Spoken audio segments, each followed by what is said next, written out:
Hello, welcome to this game review. We'll have a look at this game in which Black had his chances to realize a big material advantage by exchanging queens, but he did not take this chance, and then the game became quite chaotic, and at the end White was the one who won. So the game started as a Caro-Kann, exchange Caro-Kann. White played this move c4, which I guess is possible. It's probably going to transpose to some Panov type of thing, where White plays d4 thing. First, here White takes, and Black plays this move e6, which is a very strange move. Instead of recapturing with the knight or the queen, this very free pawn in the center, after which Black will be a bit better structurally due to the weak d-pawn. Black decides to give up the pawn, and White accepts. Now White is a pawn up, and it's unclear why. Black did not have to go for this. White gives this check, and now instead of developing some pieces, Black decides to go back and exchange pieces.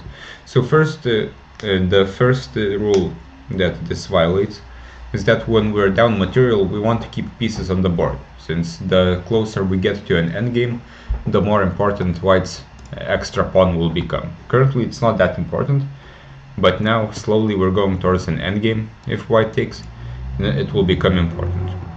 Weirdly, so here of course Black should just develop the knight and try to get some kind of compensation with development.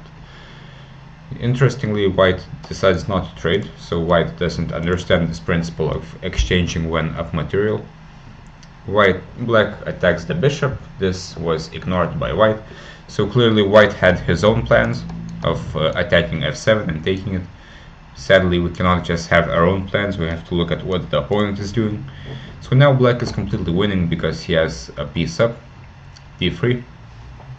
Black moves the queen over to h4, but there were many better moves, I think.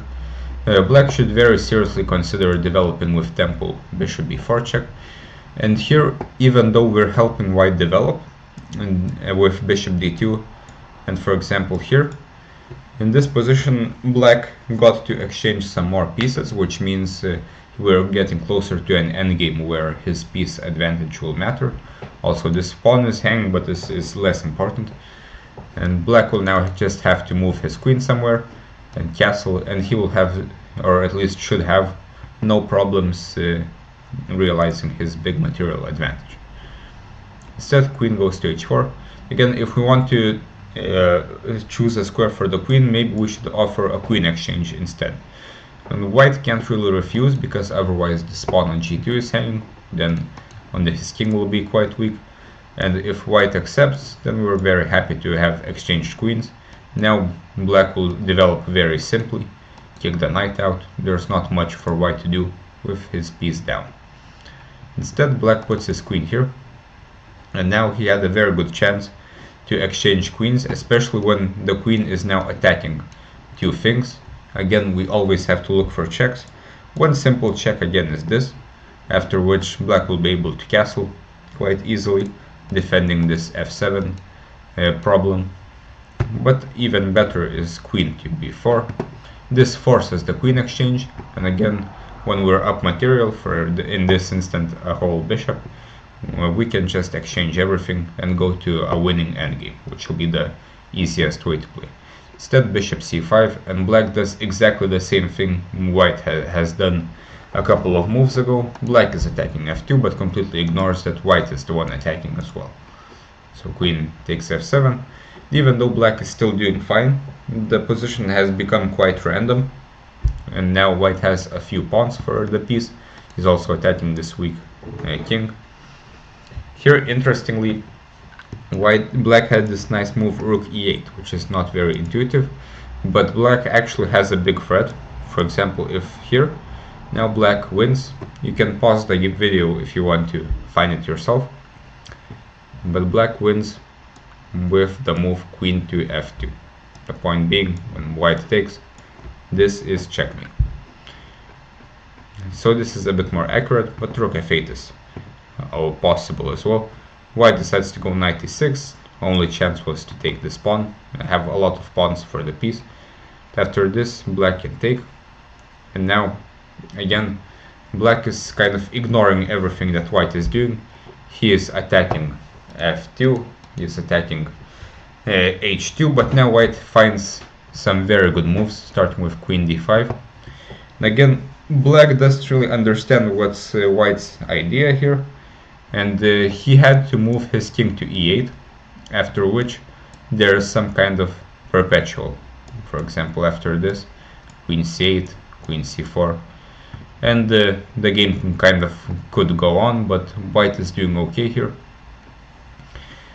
Instead of knight g4, black should just develop his last pieces, maybe put his king somewhere, and next maybe attack here, maybe knight d4 as well.